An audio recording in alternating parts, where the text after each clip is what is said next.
UPSC hacker में आपका स्वागत है। आज का टॉपिक है आंतरिक सरकार का गठन। अभी हमने लास्ट लेक्चर में आंतरिक सरकार के बारे में पढ़ा कि पीटी नेहरू ने आंतरिक सरकार का निर्माण किया था। अब आंतरिक सरकार में किस किस सदस्य ने पार्टिसिपेट किया और किस किस वजह से आंतरिक सरकार पर इफेक्ट पड़ा, अब देख लेते हैं। सबसे पहले है आंतरिक सरकार का गठन। 24 अगस्त 1946 को पीटी नेहरू ने के नेतृत्व में भारत में पहली सरकार का गठन हुआ। यहाँ पे भारत की पहली सरकार का गठन हो चुका था।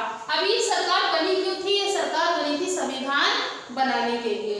अब इसमें आता है, इसमें मुस्लिम लीग ने भाग नहीं लिया था। देखिए पहली लाइन थी कि 24 अगस्त 1946 को पीटी नेहरू के नेतृत्व में भारत में पहली सरकार का गठन हुआ, यानी कि पहली सरकार का क्या हुआ था? निर्माण हुआ था। ये सरकार बनी क्यों थी? ये सरकार भारतीय संविधान को बनाने के लिए बनी थी। अब दूसरा था, इसमें मुस्लिम लीग ने भाग नहीं लिया था, यानी कि यहाँ पे जो मुस्लिम लीग के लोग थे उसने पार्टिसिपेट नहीं किया था। अब दूसरा है, पीटी नेहरू ने 2 सितंबर 1946 को 11 सदस्यों को क्या दिलाई थी? शपथ दिलाई थी। कब दिलाई थी? 2 सितंबर को। कितने लोगों को? 11 सदस्यों को शपथ दिलाई थी। इसमें 3 मुस्लिम सदस्य थे, लेकिन वो मुस्लिम लीग के नहीं थे। आपके लिए यह इम्पोर्टेंट है कि इसमें मुस्लिम लीग ने पार्टिसिपेट नहीं किया था, उसके बाद भी इन मुस्लिम बंदों ने इसमें पार्टिसिपेट किया था, यानी मुस्लिम लीग अलग थी और मुसलमान बंदे जो हमारे सदस्य थे वो अलग थे। अब आता है 26 अक्टूबर 1946 को मुस्लिम लीग के 5 सदस्य शामिल हुए, यानी कि उनका उद्देश्य पाकिस्तान के लिए लड़ना था। संविधान सभा का बहिष्कार करने के लिए उसमें पार्टिसिपेट हुए थे, क्योंकि बाहर से वो संविधान सभा में कुछ भी नहीं कर पा रहे थे। तो उसी के चलते उन्होंने उस पार्टी में, उस सरकार में अपनी सदस्यता बनाई और उसके बाद उन्होंने पाकिस्तान की बरकरार रखा। अब आता है, इसके सदस्य लॉर्ड माउंटबेटन थे, यानी कि यहाँ के जो इस सरकार के पहले सदस्य थे वो कौन थे? लॉर्ड माउंटबेटन थे। और उपाध्यक्ष पीटी नेहरू थे। ये आपके लिए इम्पोर्टेंट है कि आंतरिक सरकार के उपाध्यक्ष कौन थे?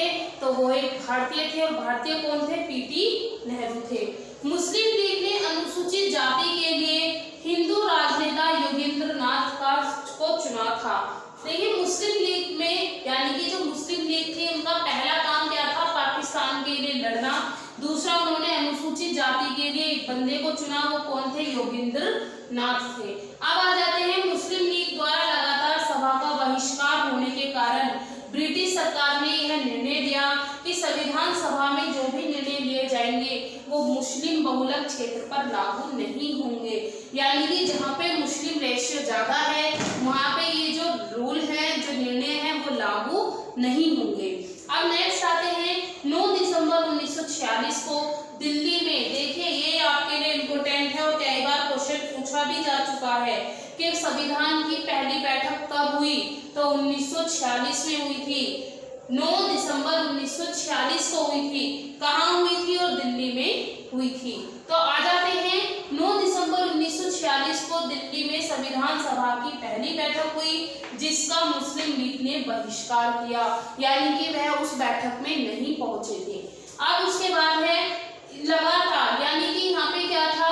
डॉक्टर अंबेडकर ने इस सरकार को 2 राष्ट्र चलाने वाली देश की एक सरकार कहा है, यानी कि डॉक्टर अंबेडकर ने कहा कि यह एक ऐसी सरकार है जो एक देश में रहकर 2 राष्ट्र को चला रही है। तो हम एक बार फिर से इसको देख लेते हैं। सबसे पहला था कि 24 अगस्त 1946 को पीटी नेहरू के नेतृत्व में भारत में पहली सरकार का गठन हुआ, यानी कि यहाँ पे संविधान बनाने के लिए पहली सरकार बनी या पहली सभा बनी।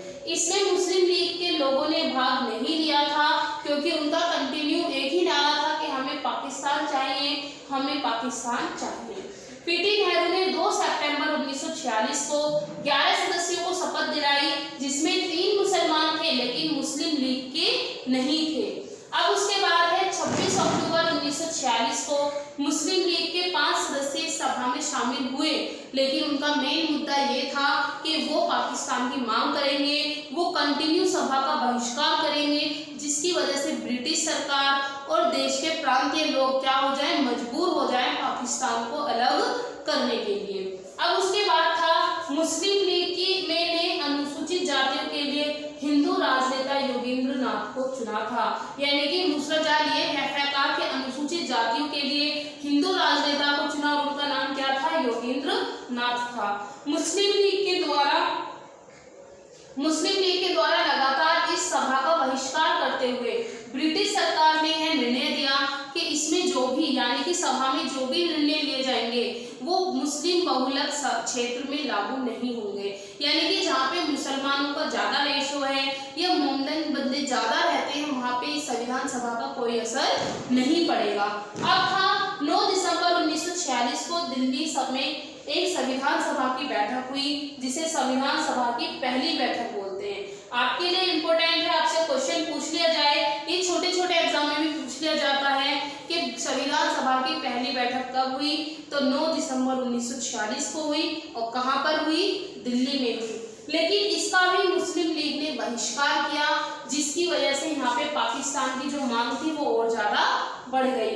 अंबेडकर ने इसे एक ऐसी सरकार कहा जो एक ही देश में रहकर 2 राष्ट्रीय को चला रही थी। अब इसमें आगे चलते हैं, यहाँ पे कुछ सदस्यों के नाम दिए गए हैं जो आपके इसमें काम आएंगे। देखिए सबसे पहले लिखा हुआ है पीटी नेहरू, यानी कि पंडित जवाहरलाल नेहरू। इनका काम क्या था, इनका काम था राष्ट्रीय मंडल और विदेशी मामलों को देखना, यानी कि सबसे पहले पीटी नेहरू है, इनको याद कर लेना। अगर आप यूपीएससी की तैयारी कर रहे हैं तो इनको याद कर ही लेना। पहला था पीटी नेहरू राष्ट्रीय मंडल और विदेशी मामलों को देखेंगे। दूसरा सरदार वल्लभ भाई पटेल गृह सूचना और प्रसारण को देखेंगे। तीसरा राजेंद्र प्रसाद खाद्य और कृषि को देखेंगे। फोर्थ जॉन मैथाई उद्योग और नागरिक आपूर्ति को देखेंगे। नेक्स्ट फिफ्थ जगजीवन राम श्रम, यानी कि किसको, श्रम मजदूरी के वर्ग में देखेंगे। सरदार वल्लभ बलदेव सिंह रक्षा, यानी कि डिफेंस को देखेंगे। फिर था C.H. भाभा कार्य खनन और ऊर्जा को देखेंगे। लियाकत अली खां ये गैर मुस्लिम लीग थे, मुस्लिम लीग के सदस्य नहीं थे, ये गैर मुस्लिम लीग के थे। इनका काम क्या था, ये वित्तीय को देखेंगे, यानी कि फाइनेंस को देखेंगे। अब्दुल रब नस्तार ये डाक वायु रेलवे और संचार को देखेंगे। राजगोपालचारी इनका काम था शिक्षा और कला की देखरेख करना। आई चुंद्रीगर का नाम था वाणिज्य के लिए, ये भी गजनफर अली खां भी स्वास्थ्य यानी कि हेल्थ के पर्पस में देखेंगे। योगेंद्र नाथ मंडल का काम था विविध यानी कि मिसलेनियस, जो बचा कुचा काम है वो देखेंगे। तो अब इसमें हम देख लेते हैं, सबसे पहले पीटी नेहरू थे राष्ट्रीय मंडल और विदेशी मंडल के लिए, सरदार वल्लभ भाई पटेल गृह सूचना और प्रसारण के लिए, डॉक्टर राजेंद्र प्रसाद खाद्य और कृषि के लिए, जॉन मैथाई उद्योग नागरिक आपूर्ति के लिए, जगजीवन राम श्रम, सरदार बलदेव रक्षा, H भाभा कार्य खनन ऊर्जा, लियाकत अली खान वित्तीय के लिए थे, अब्दुल रब नस्तार थे डाक वायु रेलवे संचार के लिए, राजगोपालचारी शिक्षा और कार्य के लिए, चुंद्रीगढ़ वाणिज्य के लिए, गजफर अली खां स्वास्थ्य के लिए हेल्थ के लिए, योगेंद्र नाथ वित्त के लिए। आज के लिए इतना ही आपकी आंतरिक सरकार। तो आज के लिए इतना ही। आपके चैनल पे एक नए सब्जेक्ट की और शुरुआत हो रही है, वो है ज्योग्राफी यानी कि भूगोल। अब हम भूगोल का सेशन भी शुरू करेंगे। कुछ बच्चों की इंक्वायरी आई थी कि मैम आप दूसरा सब्जेक्ट भी शुरू कर दीजिए जिससे हमारे 2 सब्जेक्ट एक साथ रिकवर हो जाए। तो मैं आपके लिए दूसरा सब्जेक्ट भी लेकर आ रही हूँ, उसका नाम है भूगोल। तो हम पहले विश्व भूगोल पढ़ेंगे, फिर भारत भूगोल पढ़ेंगे। तो अब हमारा नेक्स्ट टॉपिक विश्व भूगोल आएगा। अगर आप भी इंटरेस्टेड हैं तो कमेंट बॉक्स में बताइएगा। आज के लिए इतना ही। पसंद आया हो तो लाइक शेयर सब्सक्राइब कीजिएगा।